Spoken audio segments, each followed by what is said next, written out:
My name is Merrill Dubrow, CEO of MARC Research and a 35-plus year veteran of the Insights community and the host of our podcast, On the Mark. Welcome to another Merrillism segment. Today, we're changing it up. We're changing the format. It's going to be longer than 3 minutes. Why? Because I have a special guest. Entrepreneur, former NFL player, Olympic medalist, husband, father, pickleball champion, an all-around good guy. Johnny Quinn, welcome to the On the Mark podcast. Merrill, if you could see me, I am blushing right now. That might be the best intro I've ever received. Thank you. Thank you. Well, let me tell you something, Johnny. I love pickleball. And one of the main reasons is it's a very social sport. You're close. It's a small court. You got usually 4 people on a court, and you really have a lot of interactions. And I'm so happy that I know we met through pickleball. I had posted something and you responded, and we got to know each other a little bit. We played a few times. We actually won a little bit of a competition together, which was great. And I've really enjoyed getting to know you and your wife, and it's just special. So thank you so much for doing this podcast, and I'm excited to talk to you. Merrill, this is awesome. And I'm excited for the podcast, but you know what else I'm excited for? I'm excited to get back out on the court with you because I want our listeners to know that, Merrill, you, my friend, are a pickleball champion, and it's an honor to be your teammate. Wow. I grew up at Fenway Park with my dad, and that was a special occasion. We would always go to Fenway. We had season tickets, and I always wanted to follow in the footsteps of Ted Williams and Kyle Yastrzemski and Jim Rice and just all the left fielders, and I wanted to play left field for the Boston Red Sox. The problem was I had very little skills. I had very little size. I was a backup on my high school baseball team, and I didn't play in college and stuff. But I always wanted to do that. So when you were growing up, did you have a dream that you wanted to be an NFL player or an Olympic athlete? Merrill, I did. At such a young age, I knew I wanted to be a professional athlete. Now, what sport? I would say that came a little bit later in life. I fell in love with the game of football. But Merrill, I am, to share it lightly, I'm a little vertically challenged as well, my friend. And so growing up, I realized if I want to go to the NFL, right, the best of the best in professional football, I can't sit back and hope that it happens. And so really, Merrill, at a young age, I understood this concept of beginning to establish a strong and remarkable work ethic, because what that did is it started to put me in position to go after this big dream. It's interesting. You bring up work ethic. I was fortunate, Johnny, about 7-8 years ago to sit on a plane next to Nolan Ryan. Wow. From DFW airport all the way to LaGuardia. And it was about a 4-hour flight, and I didn't want it to end. And I spoke to Nolan for about 3.5 hours straight. It was funny. He read Cattle Daily, and he was reading the Texas Rangers budget. It was interesting. And one of the questions, I didn't want to ask him any questions that were so ordinary, but one of the things I wanted to ask Nolan was, where did he get his work ethic? Because, he worked on a farm. His workouts were legendary. I got my work ethic from my dad, who was just got up early, did his thing, came home, and he had blinders on, and all he wanted to do was put food on the table for his family and give us clothes and send us to college. So where did you get your work? Was it your dad, your grandfather? How did you get your work ethic? Yeah, it's a combination of both. I remember as just a young kid seeing Dad, to your point, Merrill, up early, staying up late, working, right, to provide. And so at a young age, it kind of clicked. And it's so elementary when I think through this, Merrill, of staying after to watch more film. Well, my dad would do that, at home to, whether it's reaching a revenue goal or whatever were goals there. So that played a factor.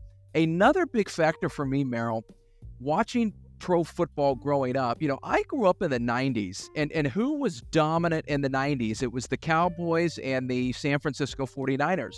Well, I fell in love with Jerry Rice. I played wide receiver. I wore number 80, right? I wanted to be Jerry Rice. And Merrill, this was so interesting. Think about this as a young kid. I'm watching Jerry Rice. I'm listening to all of his interviews. And what stuck out to me about Jerry Rice is when they would go interview other NFL football players who said they would train with Jerry Rice in the offseason. And Jerry would just run laps around them. He'd do more hill sprints than them. He'd be the first one to the top of the hill every time. And so as a young kid, the way I computed that, because I just thought all NFL players are created equal, right? You make it to the NFL, you're a really good player. Watching and understanding Jerry Rice's work ethic really set the tone for me that it doesn't matter how much talent you have. Are you putting in the work consistently? And so I really think seeing that at a young age, Merrill, set me up on a healthy path. Wow, that's a great. Have you ever met Jerry? I have not. I would love to. Okay. All right. Well, maybe one day, a friend of a friend of a friend, we can make that happen somehow, some way. Hey, listen, most of us have no idea. Now, look, I know I just watched all the games on Sunday. We're talking on a Thursday, the NFL games, and some people play on a Monday, and I know there's a game tonight. But let's assume you had a game on a Sunday. What's an NFL player's week look like? Take us through Monday through Sunday. I know, is Monday an off day for everybody? Or is it treatment, Johnny? What is it? Yeah, they call it Victory Monday. If you win on Sunday, you get that Monday off. So it's a little bit of an incentive. Okay. And, during a season, it depends, Merrill. If you're battling an injury, then, yeah, you are, even on an off day, you are in the training room. You're working on, getting the soreness out from the game.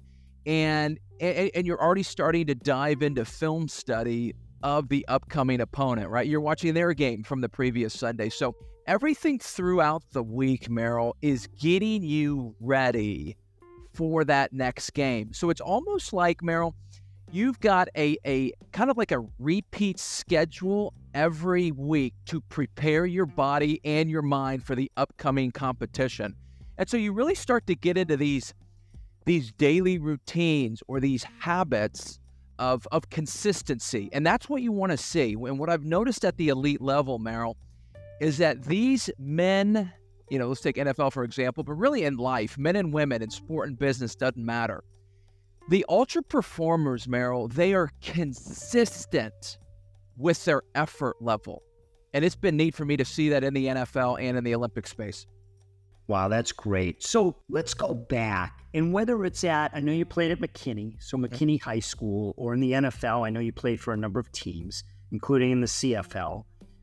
And I know you have head coaches, and I know you've got a position coach, and I know you've got a strength coach, and you've got all these other coaches that you're around. Is there a takeaway that somebody taught you a lesson? Somebody gave you something that has stuck with you for decades. Anybody jump out at you? Merrill, I've had some fantastic coaches over the years, and there's one coach that stands out tremendously, and he wasn't even my football coach.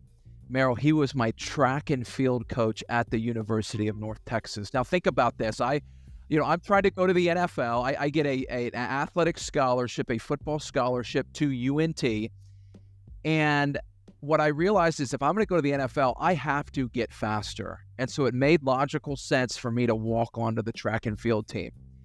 And I remember sitting down with this coach. His name is, he's since retired, but his name is Coach Carl Sheffield. And one thing that I remember about Coach Sheffield, when I came to his office and I said, Coach, I'm a football player. I'm on scholarship for football. I've got to do all my football workouts, right? I can't not do those. This is why I'm here to earn a degree and play on the football team. But I want to get faster. And Merrill, instead of this coach just looping me in with all the other athletes and, trying to, break me, so to speak, he understood the mission I was trying to accomplish. And so here's a coach at the collegiate level that reviewed all of my football workouts to know the workload that I needed when I came to track practice in the afternoon.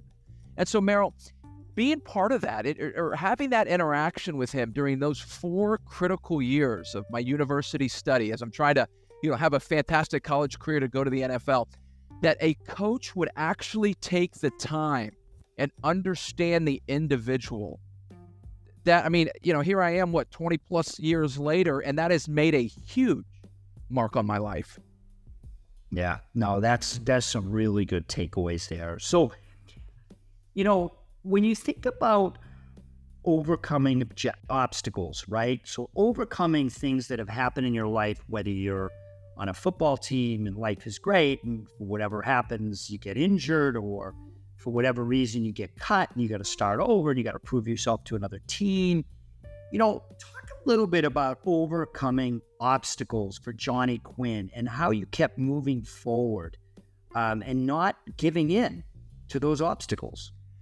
The first time I got cut, I was fresh out of school. I signed a 3-year deal, $1.2 million with the Buffalo Bills. And so I am just thrilled, right? This NFL dream's coming true. I didn't get drafted. I'm an undrafted free agent, whatever. We're going to do this the hard way. That's fine with me. And when the Buffalo Bills cut me, Merrill, that was the first time in my athletic career that somebody said, no, Johnny, you're not good enough. Johnny, we're not keeping you around and developing you. As a matter of fact, today, we are cutting you. Contract gone, job gone, opportunity gone. And Merrill, here's what I needed to realize, or what I needed to find out, and I needed to find this out pretty quick, is I needed to know, are there men and women who are further down the road of life than I was at that point in my career, that have had a challenge or had a setback or, overcome an obstacle? Were they able to do this after a quote-unquote failure is what I'm going to call it? And so, Merrill, here I am at 22 years old. Here's what happened. I became an avid reader, seriously, because I needed to find out, can you overcome when something doesn't go the way that you think it's supposed to go? And Merrill, let me tell you what I found out.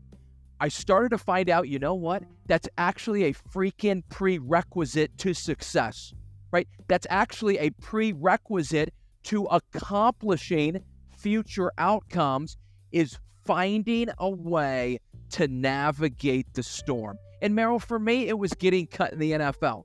For our listeners, maybe it's a failed business venture. Maybe it's a relationship that has gone south. Whatever that storm is, we have to understand that there are tools and resources out there to help you overcome. Yeah. I think there's some really good takeaways there, Johnny, for all of our listeners, and amazing. So let me ask you this. So there you are, you're in the NFL, you're cut, you go to the CFL, and then, you've done something that only 3 people in the history of the sport has ever done, which is play in the NFL and been in the Winter Olympics. So then you wake up one day and you go outside and it's a little brisk in Texas and you're like, hey, I'm going to be an Olympic athlete and I'm going to go to bobsled. Like how do you go from ex-NFL player to I'm going to play in the Olympics and I'm going to be on the bobsled team for the U.S.? Like, how does that happen? Merrill, you watched the movie Cool Runnings over I did. I love that movie. I love that movie. Really put bobsledding on the map, right? Great 90s movie. Yeah. So, Merrill, look, here's the deal. I get cut multiple times in the NFL. My agent sends me up to the CFL. I'm thinking, okay, I'm going to get some film. I'll get back in the NFL. And I blow my freaking knee out in Canada. And so here I am, 3 cuts. I lost $2.6 million in NFL contracts, and I have a blown out knee. Merrill, the writing is on the wall. Football is over. I look like damaged goods to any GM, right? 3 cuts, a blown out knee. Nobody's picking me up. But here's what I realized, Merrill. I realized that I still had something left in the tank. Now, it can't be football. I have no more opportunity here. And so some interesting things started to line up. My agent represented a bobsledder back in the day. My mom, one of her coworkers, was a bobsledder back in the day. And Merrill, because there's no NCAA level bobsledding, right? You can't go to college to be a bobsledder. Yep. Where do they have to recruit from? Well, they recruit from football and track and field. And Merrill, I was a dual sport athlete at UNT, football and track and field.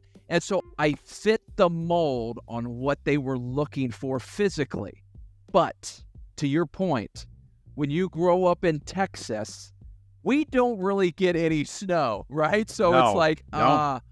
what do you do here? And so I submitted some film of me sprinting, of me lifting weights to the Olympic Training Center to say, hey, here's a guy that has, the physical makeup to be a bobsledder, but we obviously have some technique work, right, that would need to get ironed out. Long story short, Merrill, I flew into the Olympic Training Center the night before team trials. My first time ever on ice was at the U.S. 4-man team trials, and we took third place. I mean, it was unbelievable. And that's what set in motion, right, this 4-year journey to becoming an Olympian. That's unbelievable. That is just special. So, it's interesting. We've met a number of times. We've hung a number of times.